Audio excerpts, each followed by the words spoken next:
which is why every week we check in with our buddy Bill D'Agostino. You know him on X at @band_Bill. He's our guy from the Media Research Center, which is a site I go to almost daily, actually, at newsbusters.org. Bill D'Agostino, how you doing, my man? Doing great, Rich. How's it going? How was your Memorial Day?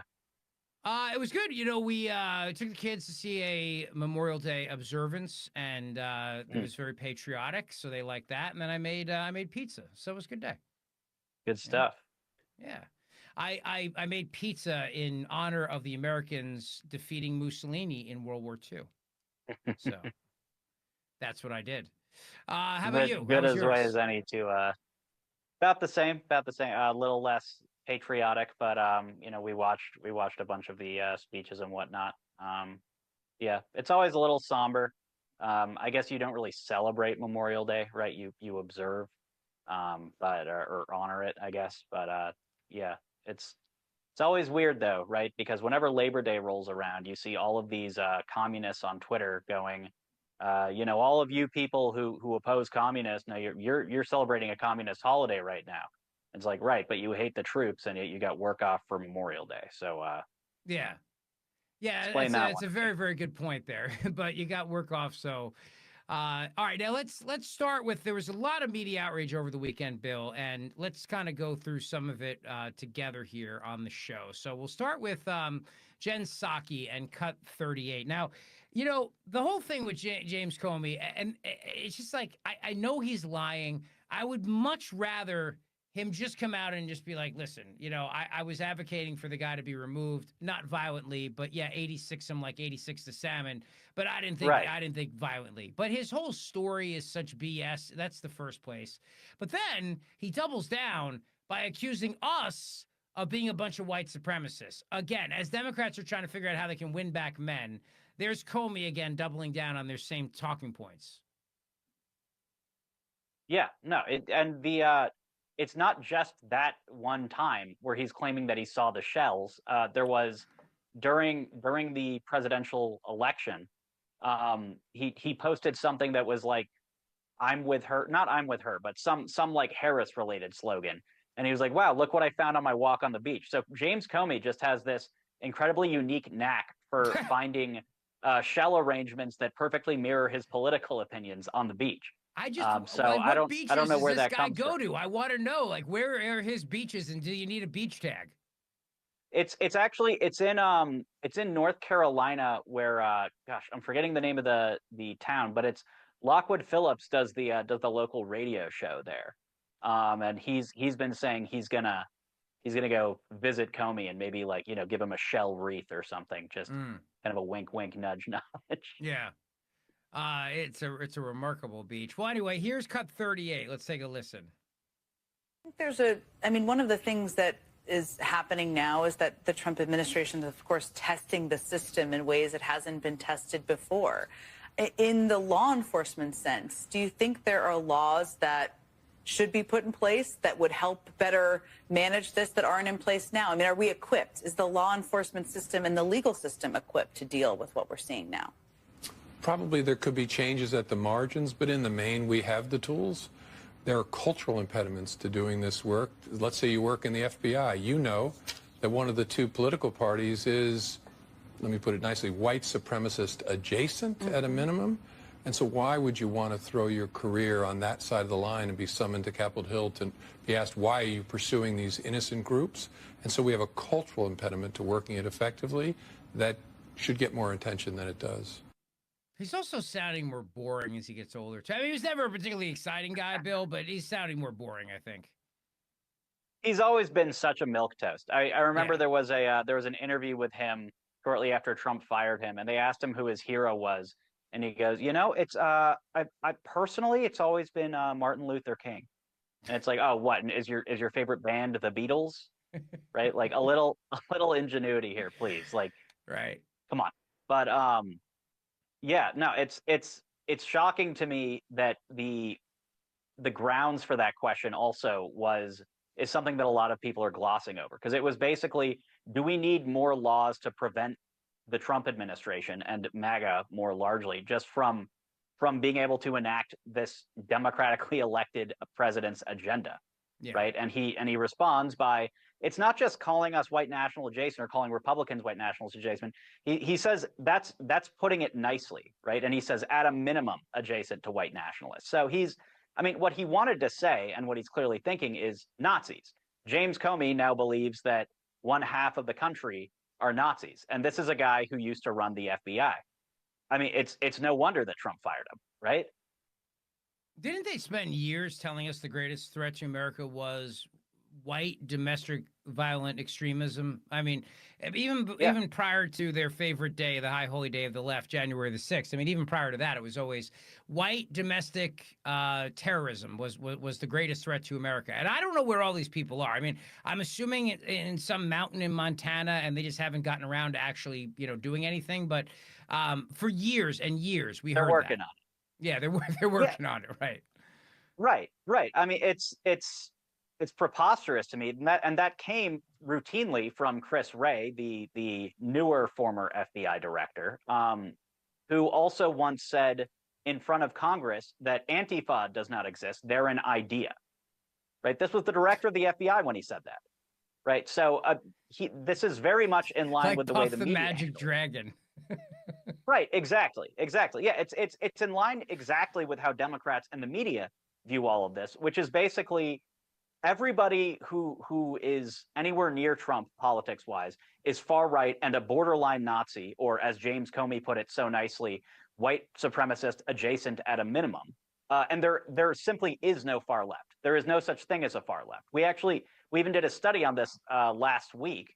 The guy who shot up the Jewish museum and killed those 2 embassy employees, the Israeli embassy employees, they never described him. Nobody in the media in the first 24 hours after the shooting never described him as far left. There was one instance where Jake Tapper mentioned that he was from the left. That was it.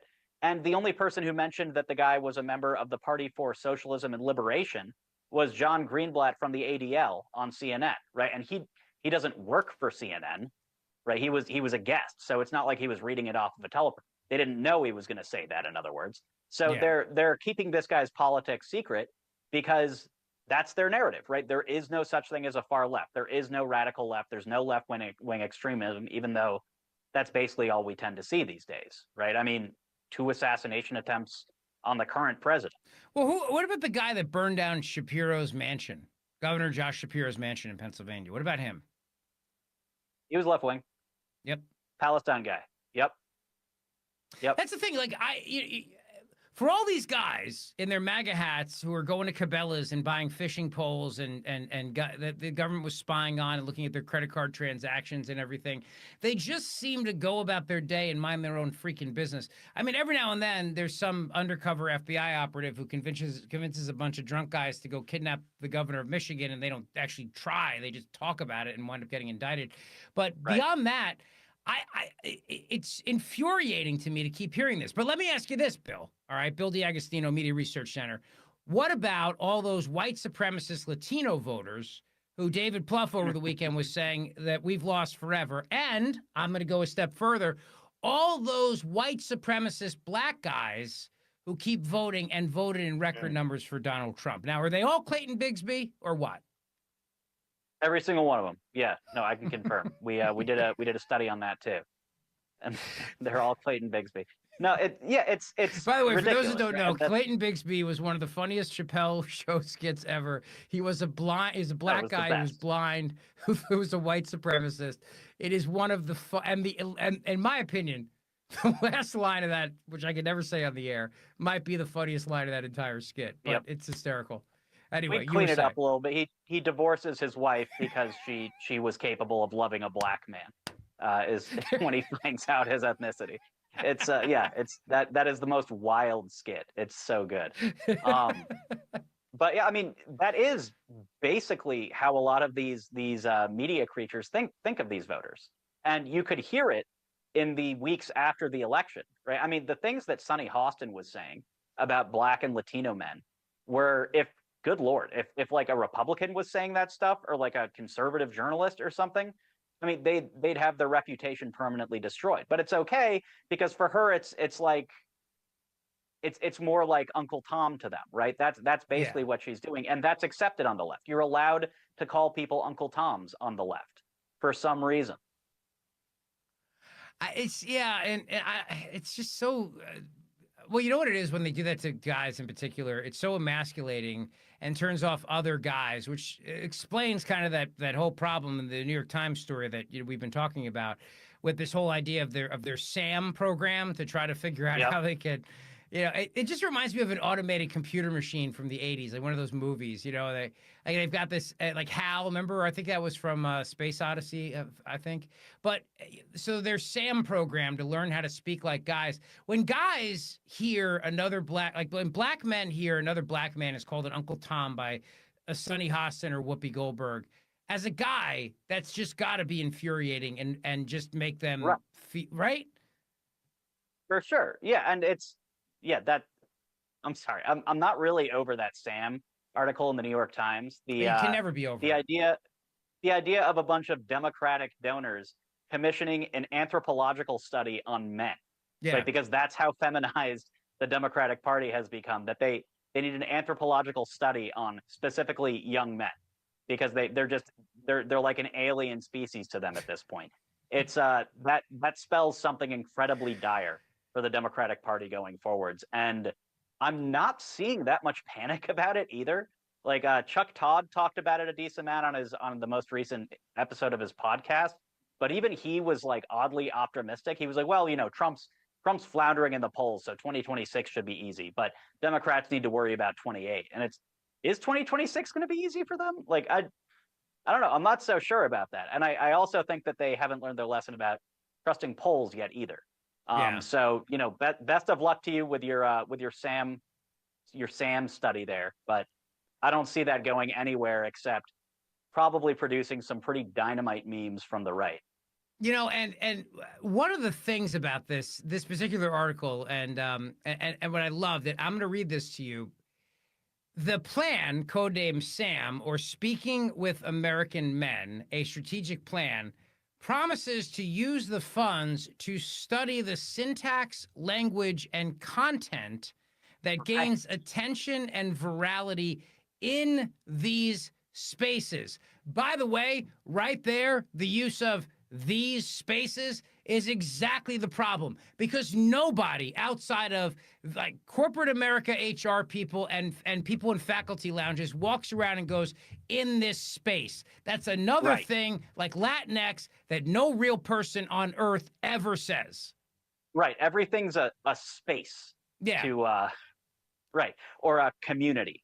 Right, to the left. Yeah, it's like, unless you're a freaking astronaut, I don't want to hear you say in this space. All the times you've been on the show, and not one point of view when I said, well, in this space, Bill, how did the left react to what Trump said? Because we don't talk like this. Right, because we weren't born and raised in an ivory tower.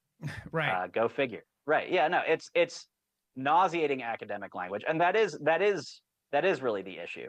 I also saw at some point in the article there was talk of there has to be less moralizing, right? Because that turns men off. And it's like, okay, yeah, no, that is actually you're onto something there. But have you met yourselves?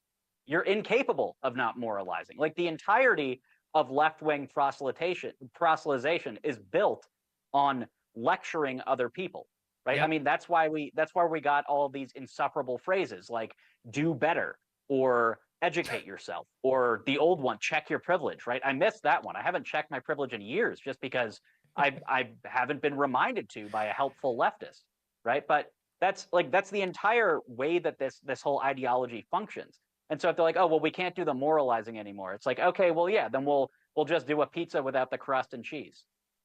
Bill, do you know what happened to me? It's a true story. I actually I checked my privilege and I lost the ticket, and now I can't get my privilege back because without the ticket, they won't give you your privilege. Yeah, no, you got to wait in line at the DMV for that, man. You're in for a bad weekday if you do that. I had to go through that once. It was like 8 hours in line, man, just to get my privilege back. I knew I had that ticket somewhere. Damn it. Jeffrey Goldberg on PBS. I haven't heard his name in a while. Why is he still there? And by the way, why don't the Republicans just defund PBS and NPR in the reconciliation bill and save us all a whole lot of time? Yeah, it would be nice. There is a weird amount of reluctance to do that among the Senate specifically with Republicans, Why? and it's very frustrating. I don't know. I mean, like, what do they offer at this point, right? I mean, like Sesame Street's with HBO. Mr. Rogers is gone. Bob Ross is gone, right? What do you guys have? What exactly do you have that MSNBC doesn't already offer? It's a mystery to me, but. Yeah, so Jeffrey Goldberg was talking to Tapper and Thompson, the two Biden expose book authors, and he is just flabbergasted that there is this narrative out there coming from probably right-wing conspiracy theorists, although he doesn't say that, that the media covered up for Biden's health. According to Goldberg, they were actually digging into it very thoroughly. Everybody in the media was talking about Biden's health. Yeah. Everybody was there talking about it. We just missed it, I guess, somehow. You guys have done great work. Paying attention. Yeah, just, it happens. You guys have done great work at the Media Research Center, by the way, and you in particular, Bill, and follow Bill on X at @band_Bill on putting together a compilation showing what hypocrites these freaking people are. But I mean, by far, my favorite clip of the entire weekend is Jay Tapper with his come to Jesus moment about how the media needs to be skeptical. I mean, oh my God, it's like you cannot make this up. But here's cut 39. Take a listen. I don't want to do like an extended media criticism here, especially because I'm not sure it's actually correct. I don't understand how this narrative has developed that no one in the media, or that the media was covering for Biden. I think what might be going on here is a lack of understanding about how reporting works. In order to prove that he's diminished, you have to have people, sources inside telling you this. So that's it, Bill. There were just no sources. Nobody, and they kept Biden in that cave for 6 months, so nobody was able to physically see him or hear him. So, I mean, if you need sources, if you need the experts or whatever, because that's really what this is, right? It's like, well, you can't know anything unless an expert tells you, because that's the toxic ideology that Goldberg subscribes to. I mean, that's basically the ideology of the Atlantic, is credentialism and expert shopping. But unless an expert tells you that Joe Biden needed them to commission him a custom set of stairs to get onto Air Force One, then you can't know that he needed a custom set of stairs. Unless an expert tells you that Joe Biden tried to shake hands with a ghost after a commencement address, or that he tripped over the air at the Air Force Academy, or that Barack Obama had to walk him off stage at a fundraiser. If an expert doesn't tell you that, specifically a source from inside the White House, then you simply can't know. And asking questions is just inappropriate. That's basically what he's saying here. And the notion that he has no idea where this came from, it's like, Goldberg, dude, you were a part of this whole cheap fakes thing. So were the two people sitting across from you, right? Like, the notion that the media covered, no, it's not a notion. It's a fact that the media covered up for Joe Biden. This is on the same level as like when Jonathan Haidt says, or Chait, or however you pronounce that, says that the media are hopelessly right-wing. It's like, that's so wrong and so stupid that I don't even know how to respond to it fully. It'd be like, I guess what he's looking for is, the scene where Hal Holbrook's in the garage in All the President's Men, and he's like, listen, the president has lost his freaking mind and he can't go upstairs. He falls upstairs and he's talking to invisible people and we have to drown him out with music. And if I'm the guy, if I'm the reporter, I'm standing in the garage going, you brought me all the way out here to tell me this? I know all this. I see it. What do you got for me? Right. Yeah, my IQ is above room temperature and I have eyes. So I knew that. Thank you, though. Thank you for the scoop. That's really exciting stuff, right? I mean, so now I can write about it because I had you here in this garage telling me. Right. Yeah, like one of those meetings with Deep Throat back during Watergate or something, right? That big scandal being broken wide open. It's also this tone of his where he's like, well, I think it comes from a misunderstanding of how journalism works, and it's like, oh yeah, that's right, Jeffrey. That's right. We're all too stupid to get it. That's really the problem here. Thank you. Enlighten us. That's just it. Once again, they're the smartest people in the room. Bill, I appreciate it, buddy. Great start to the week, as always. Follow Bill on X at @band_Bill and pay attention to the Media Research Center at mrc.org and newsbusters.org. Talk to you soon, buddy. Have a great week. Thanks a lot, man. Take it easy.